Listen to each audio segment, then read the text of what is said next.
Guys, রমার table টেলসে আপনাদের স্বাগত। আজকে যেহেতু রবিবার, তাই একটু ভাবলাম অন্যরকম কিছু ট্রাই করি। তাই আজকে আমি বানাবো ফ্রাইড রাইস। নিয়েছি ভাত, এই ভাতের মধ্যে আমি দিয়েছি 2 চামচ মতো সাদা তেল, এলাচ, লবঙ্গ, দারচিনি আর তেজপাতা দিয়ে ভাতটাকে আমি সেদ্ধ করে নিয়েছি। এখানে ব্রোকলি কেটে নিয়েছি, বিনস, গাজর, মটরশুঁটি আর একটু কাজু, কিশমিশ, কাঁচা লঙ্কা। এটা আমি ঘি দিয়ে ভেজে নেব। তার আগে একটু জল দিয়ে নুন দিয়ে একটু ফুটিয়ে নেব, যাতে কালারটা নষ্ট না হয়। সবজিগুলো আমি সব ধুয়েই কেটে রেখেছি, তাই ধোয়ার প্রয়োজন নেই। জল দিয়ে দিলাম।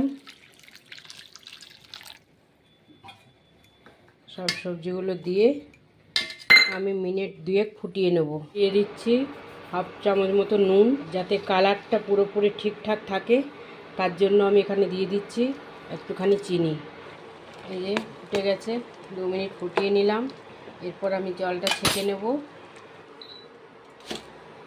কড়াইতে আমি ঘি দিলাম। ঘিটা কিন্তু একদম পিওর ঘি, আমি নিজে হাতে করে ঘি বানাই। আমার ভিডিওটা অন হয়নি, আমি ঘিয়ের মধ্যে গোটা গরম মশলা দিয়েছিলাম, লবঙ্গ, এলাচ, দারচিনি, তেজপাতা আর জিরে ফোড়নে দিয়ে দিয়েছি, কিন্তু এটা আমি দেখাতে পারলাম না, ভিডিওটা অন হয়নি। তাই এটাকে আমি একটু ভেজে নেব। এখানে দিয়ে দিচ্ছি আমি কিশমিশ আর কাজু। কাজুটা আমার ড্রাই রোস্ট করা আছে, তাই ভাজলাম না, সবজির মধ্যেই দিয়ে একটু নাড়িয়ে নেব।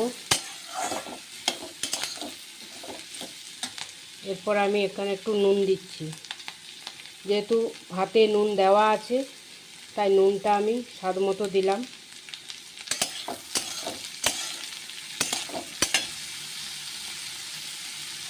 এখানে ঘিটা একটু কম মনে হচ্ছে, তাই আমি আরও ঘি দিয়ে দিলাম 2 চামচ মতো।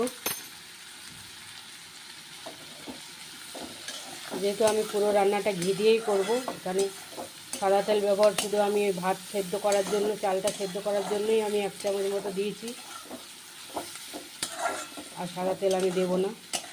পুরোটা ঘি দিয়েই পুরো রান্নাটা আমি শেষ করব। এখানে আমার সব সেদ্ধ হয়ে এসছে। এই পর্যায়ে আমি দিয়ে দেবো, যেহেতু আমি ফ্রাইড রাইস করছি, তাই আমি এখানে 2 টেবিল চামচ মতো আমি দিলাম চিনি।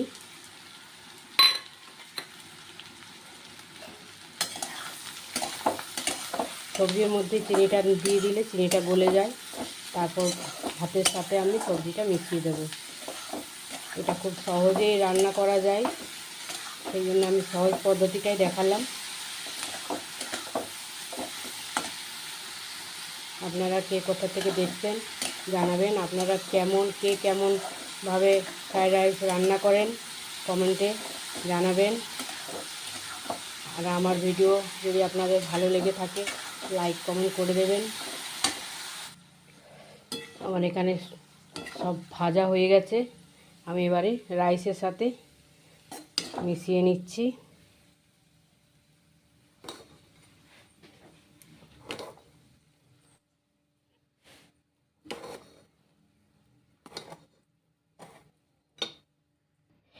এখানে আমার এতটা হয়েছে, আর কিছুটা ভাত বেড়ে গেল, তাই আমি কড়াইয়ের মধ্যে করে নিচ্ছি। আসলে আজ আমি একটু বেশি করেই করছি, কারণ আমার ভাই আর ভাইয়ের বউ আসবে, তাদের জন্যই একটু স্পেশাল করছি রান্নাটা।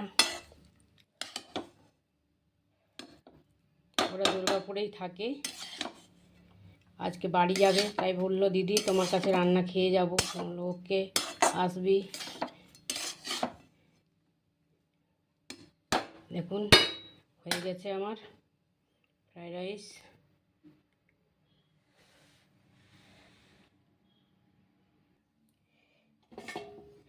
দেখুন আমার ঝরঝরে ফ্রাইড রাইস রেডি।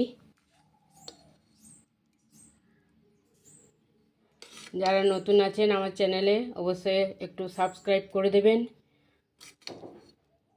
আর আমার রান্না যদি ভালো লেগে থাকে, লাইক কমেন্ট অবশ্যই করুন। Thank you.